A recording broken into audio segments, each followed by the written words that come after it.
Hello class fourth subject है बच्चों आपका हिंदी रिमझिम।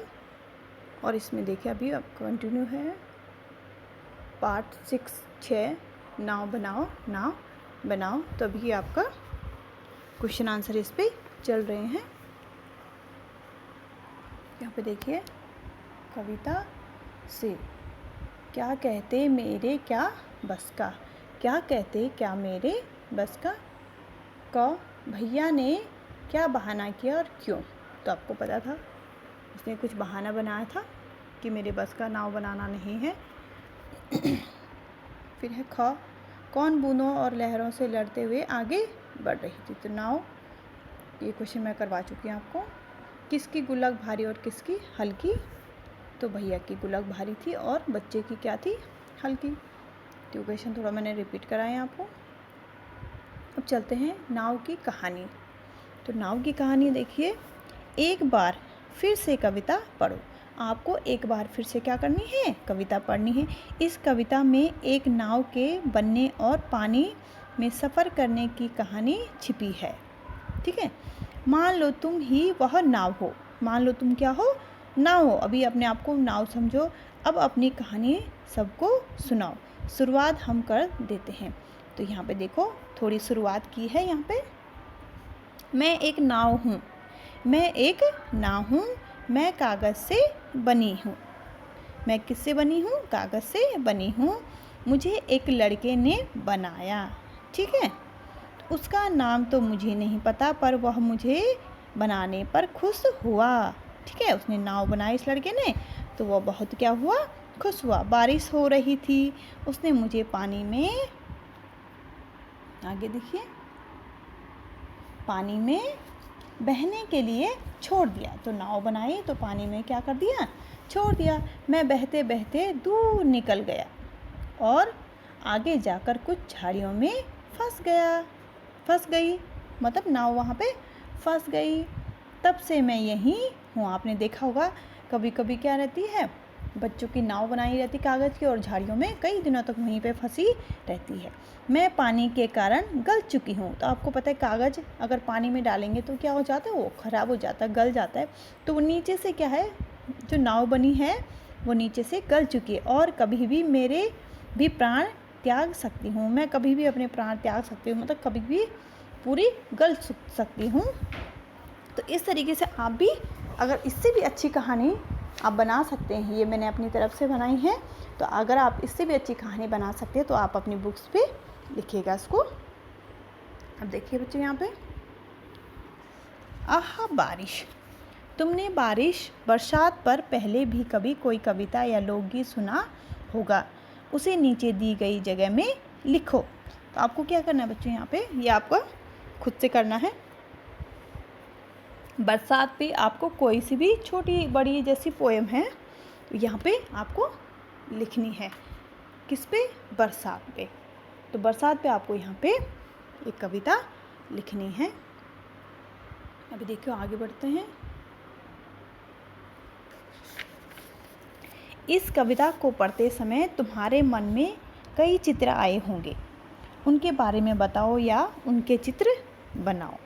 ठीक है, तो इस कविता को पढ़ते समय हमारे मन में कागज़ की नाव, बरसात के दिन तथा बचपन में खेल कूद के चित्र आते हैं। तो आप यहाँ पे क्या कर सकते हैं, जैसे क्या कर दिया, पानी बना दिया और ऊपर से यहाँ पे मैंने लिखा है ना, तो यहाँ पे आप क्या कर सकते हैं, नाव बना सकते हैं, पानी बना सकते हैं, तैरती हुई नाव। इस तरीके से आप इसको बना सकते हैं। अब देखिए इसमें सचमुच, पानी सचमुच खूब पड़ेगा। पानी सचमुच खूब पड़ेगा। सचमुच का इस्तेमाल करते हुए तुम भी दो वाक्य बनाओ।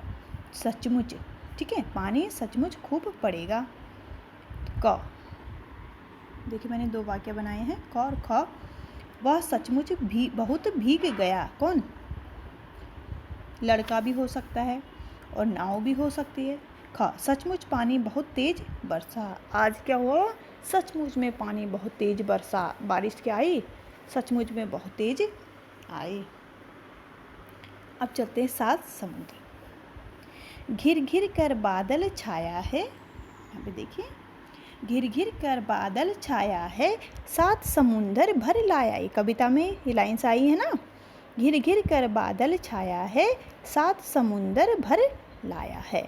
तो क, अब देखिए इसमें प्रश्न आया आपका क, पता करो 7 समुद्र कौन से होंगे जिनसे बादल पानी भरकर लाया है। ठीक है, क्या करना है, पता करना है हमको 7 समुंदर। ख है, क्या सचमुच बारिश के बादल समुद्र से पानी लाते हैं? वे इतना सारा पानी कैसे लाते होंगे? आपस में बातचीत करके पता करो।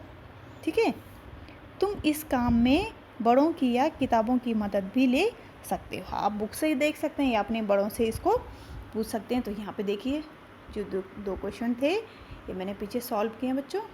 यहाँ पे देखो 7 समुंदर। तो देखो पता करो 7 समुंदर कौन कौन से होते हैं। तो सबसे पहले आया आपका हिंद महासागर, हिंद महासागर। दूसरा प्रशांत महासागर। तीसरा है अटलांटिक महासागर, अटलांटिक महासागर। और 4th नंबर पे आपका उत्तरी ध्रुव महासागर, उत्तरी ध्रुव महासागर। 5 पे है दक्षिणी ध्रुव महासागर। और 6 पे देखिए अरब सागर, अरब सागर। और लास्ट है आपकी बंगाल की खाड़ी। तो ये क्या हो गए बच्चों, आपके 7 समुद्रों के नाम हो गए। तो ये आपको याद भी करना है और कॉपी पे भी लिखना है। बहुत ही इम्पोर्टेंट क्वेश्चन है ये। आगे देखिए ख नंबर का क्वेश्चन था ना जो, क्या सचमुच बारिश के बादल समुद्र से पानी लाते हैं? वे इतना सारा पानी कैसे लाते होंगे? तो देखो ये आप अपने आप सोच के भी लिख सकते हैं। हाँ, बारिश के बादल क्या करते हैं, सचमुच समुद्र से पानी लाते हैं। सूरज की गर्मी से समुद्र का पानी भाप बनकर आकाश में चला जाता है। जो समुद्र का पानी होता है उसका क्या बनता है, भाप बनता है। किसकी, सूरज की गर्मी से।